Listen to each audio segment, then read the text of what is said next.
What we got to do now is we're going to cut the two outside edges right here.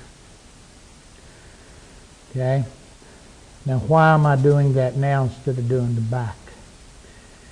Well, the reason I'm going to do it is that's going to give me a little bit more stable platform to run on. Now an alternative to using the table saw would be to use a 45-degree router bit. Now, because there's a lot of let me show you that real quick. It's just a big 45-degree. And I've used them a time or 50.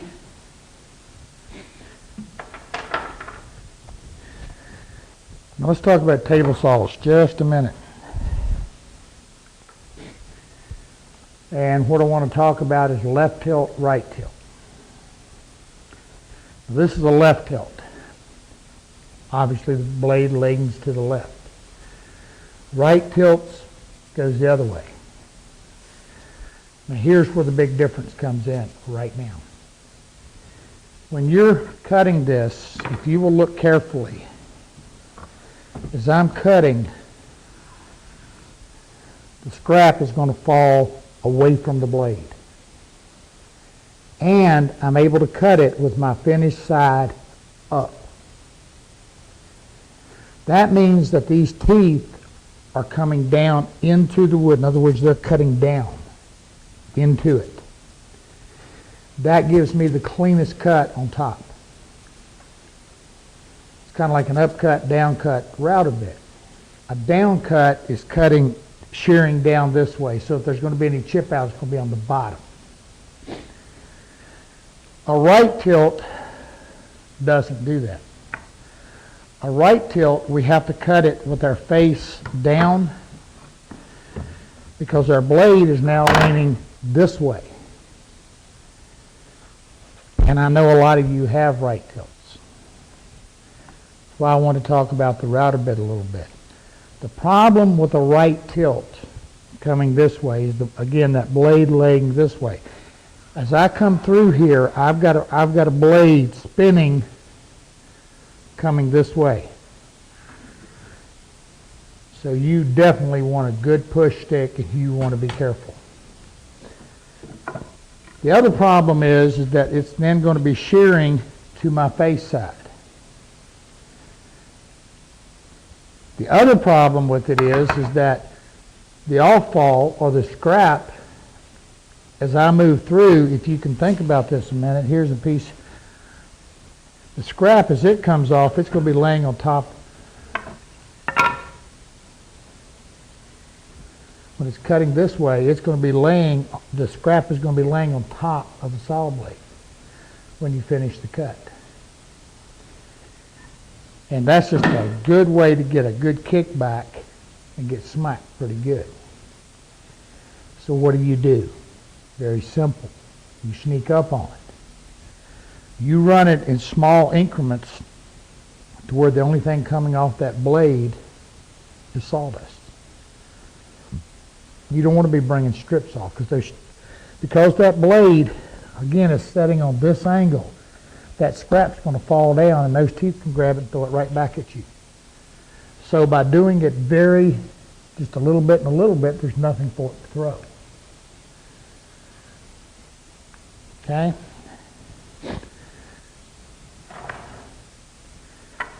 So here we go.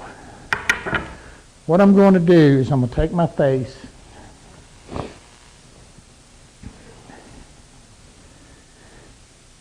and I'm just going to nibble it away until I come up at my point at 3 inches.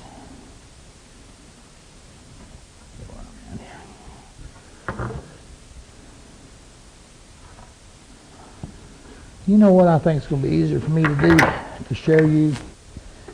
Is we're just going to go to 3 inches. It's not going to matter. Tell you what I'm going to do. I'm at 3 1/4. So to be equal on both sides, I'm going to come back and I'm going to cut it 3 1/8 and then 3.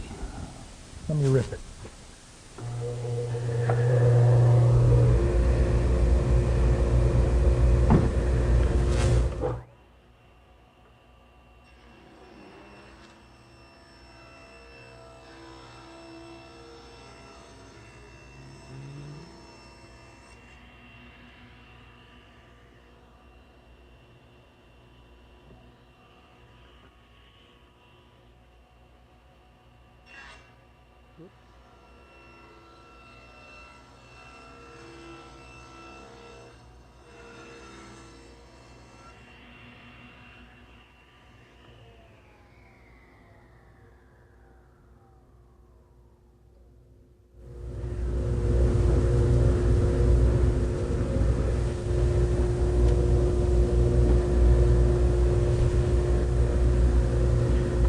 Okay, every now and then you want to do a really good test to make sure that your blade is setting at 45. And that's one of those little digital things.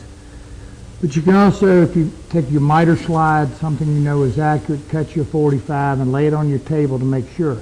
Because sometimes sawdust can get in your mechanism or between or inside the table saw. There's an adjustable bolt that acts as a stop to stop it dead on 45.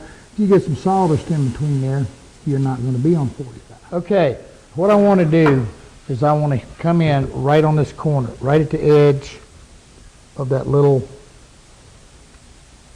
where you see this die, right here.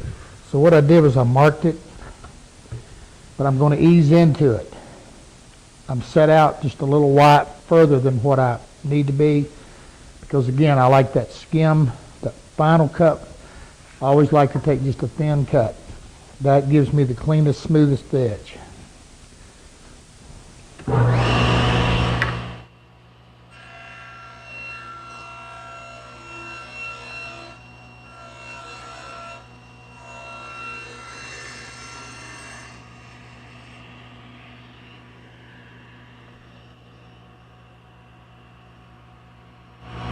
That's actually good.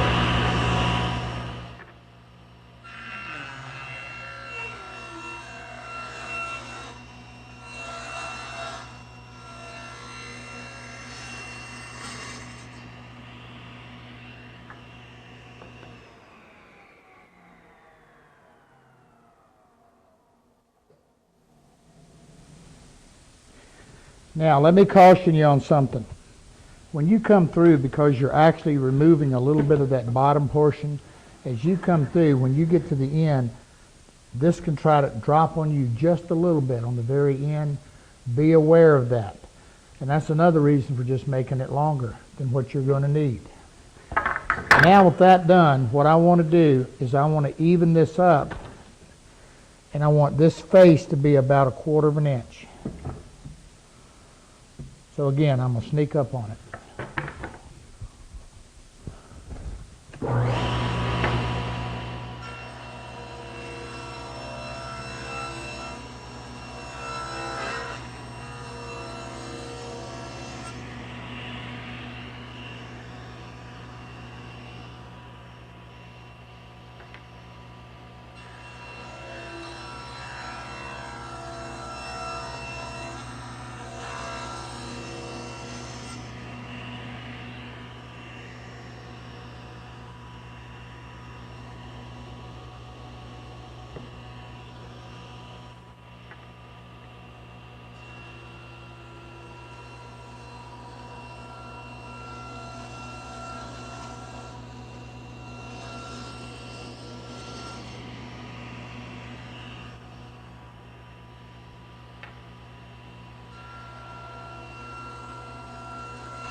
Now, I did something because I want to show you this. If you look at my molding, I'm too wide in here. A lot wider than what I want to be.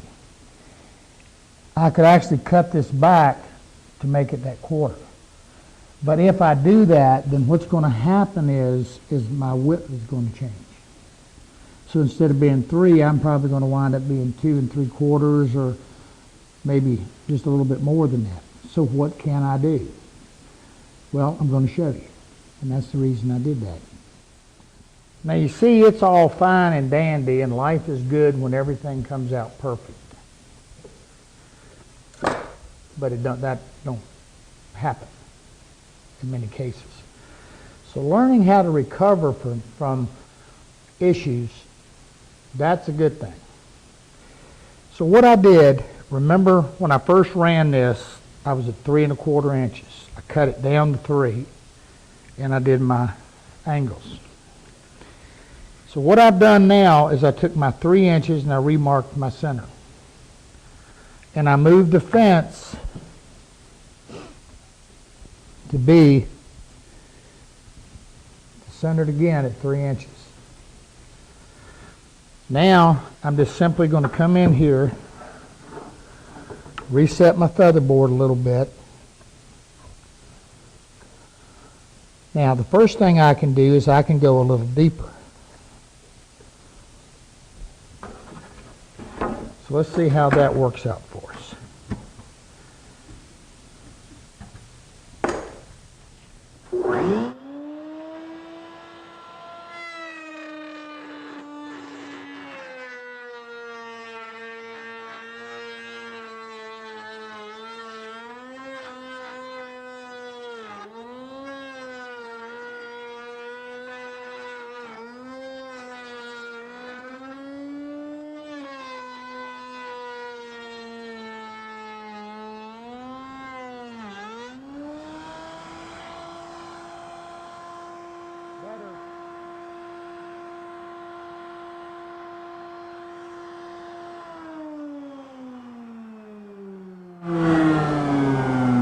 It's a little better, but I'll tell you what I'm going to do.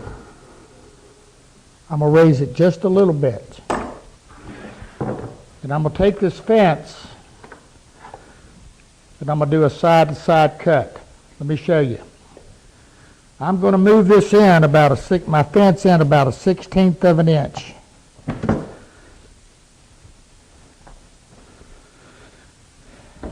I'm going to reset the featherboard.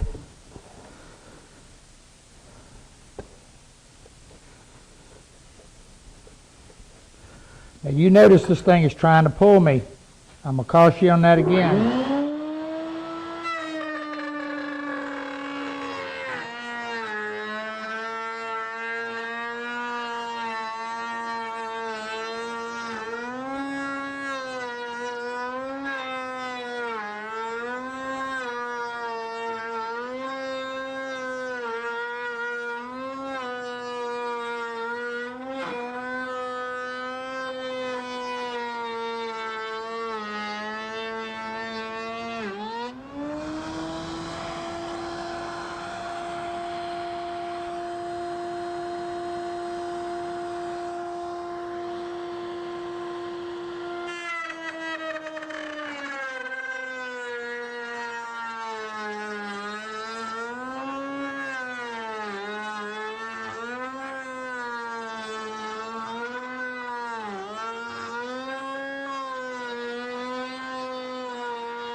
Now, this isn't the fault of the bit. It's the design of the bit, but there's no other way to make it, to cut. So I'm going to tighten this featherboard up really good and snug on here.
All right. Now I'm not as smooth as I'd like to be, but I had an issue. So now I'm down to where I want, and I'm good. Now these take a fair amount of sanding, no matter what you do, so all of that will sand up and clean up pretty nice. So we're going to be okay, and we've got a nice little 1/4 inch reveal. Now we're going to come back and we're going to put this on the top part of the crown, and we'll be good. All right. Now one thing, I want to go back to that router bit. Okay, you certainly noticed that thing's trying to pull, and just be careful. And the other thing is I was probably taking a little too heavy a cut there. If I'd have reduced the cut, I wouldn't have had as much grab on that, so that was my fault. Don't you do that.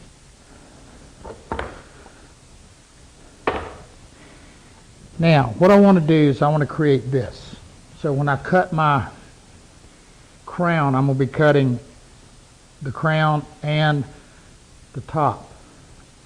Now the reason I like doing that is that means I don't have to worry about cutting this crown on an angle. I can simply, I'll be cutting it on an angle, but I don't have to worry about, putting this in, leaning it up against the fence on a chop saw or something. This way I'm able to cut it using a flat, straight surface. And what I'm telling you is, see, I have an indexable surface here that's straight. So this is just this is a straight 45 cut. Now, I have a 12-inch chop saw or miter saw, and it will allow me to make this cut. But the height on this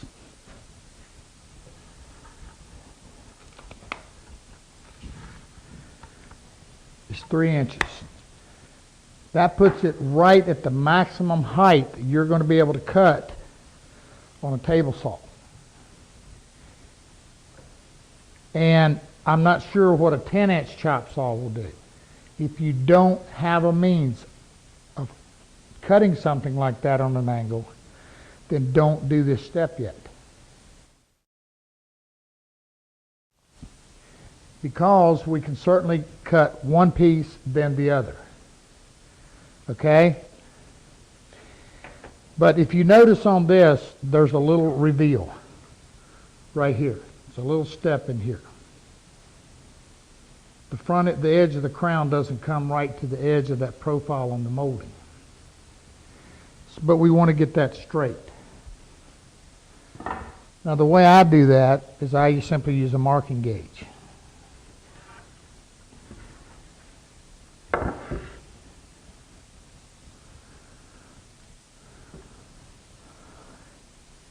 And I want about a 1/4 inch reveal. Maybe not quite a 1/4, but that's close enough. So then I'm just going to mark it. Now I could mark it from the front surface as well.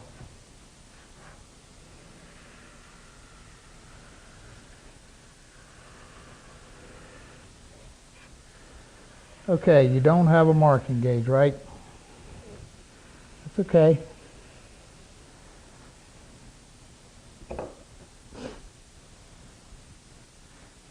Take your table saw blade and set it as low as you can get it, where it just barely makes a scratch. Simply put it through and let it make your scratch here, because your molding is actually going to be covering it. Now you're not even on camera going to be able to see this little scratch line. It's just a little cut line.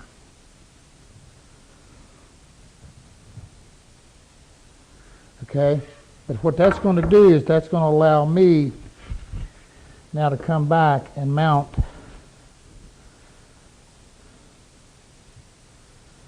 and glue my piece in place. Because tell you what, on Tiger Maple, you take this much off, you can get a lot of flex. Okay, now I've got my back marked, and this is up. So my crown, this will be the up part of my crown, so I want to make sure I get that squared in there right. I think I've still got too much reveal there. All right, guys, I got my table saw blade set down to where it's barely even touching. And I set it up for my reveal.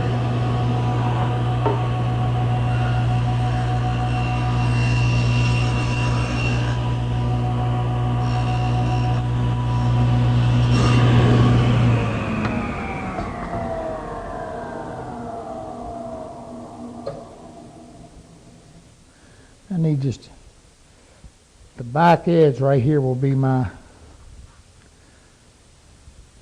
little scratch line. And I mean, it's just a scratch. So we can go. Little glue. Clamps. So I got this right.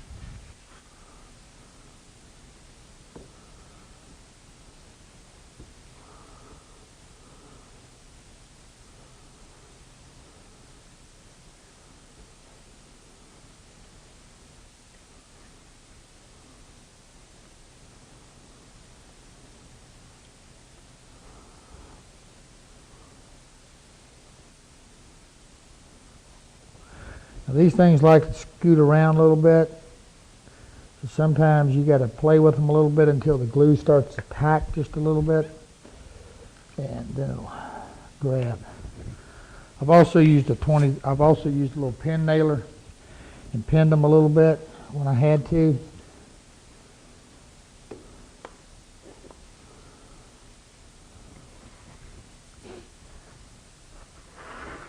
Now I'm having to kind of walk this down. It's on the line there. It's out here. So that's what I'm having to flex it around just a little bit.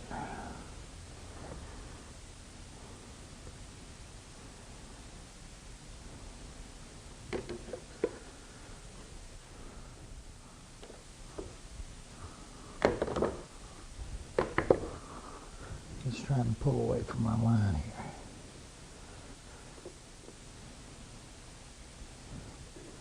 And that's just purely, it's not that anything is cut crooked, that's just purely because we've taken some material off here and it's wanting to try to spring on us a little bit.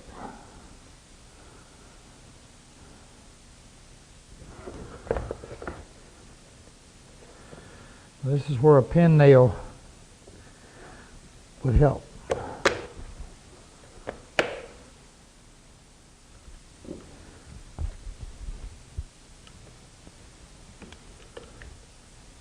Down here's not.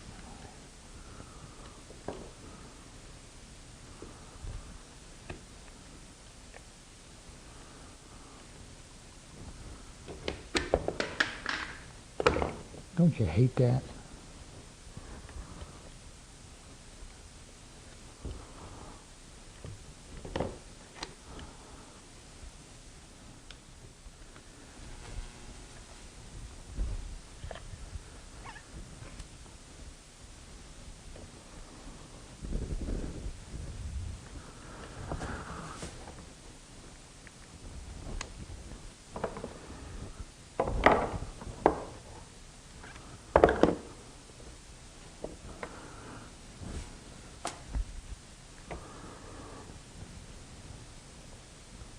See, without that little scribe line, that's making sure you're straight.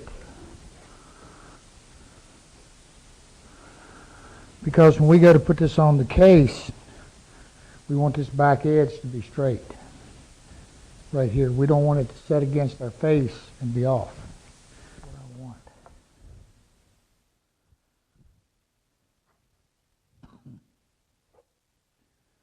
Nice and straight across here. Exactly what I want.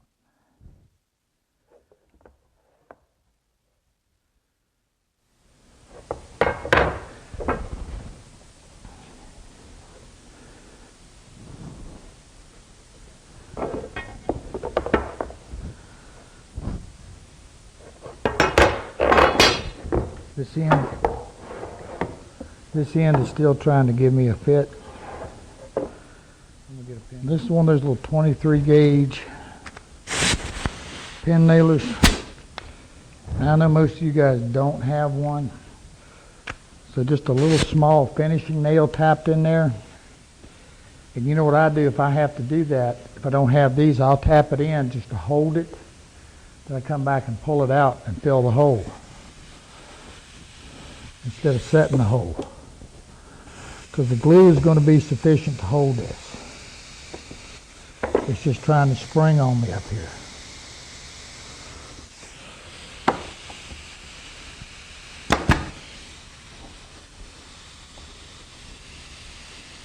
Now the reason this thing's leaking air, because I stole the fitting out of it and didn't tighten it back.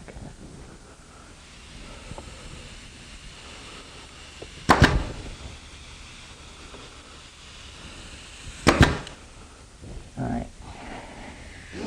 Got me where I want to be now. Can't move.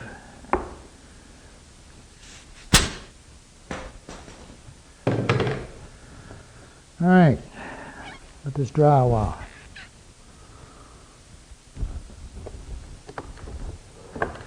We're going to come back and get to work on our face frames.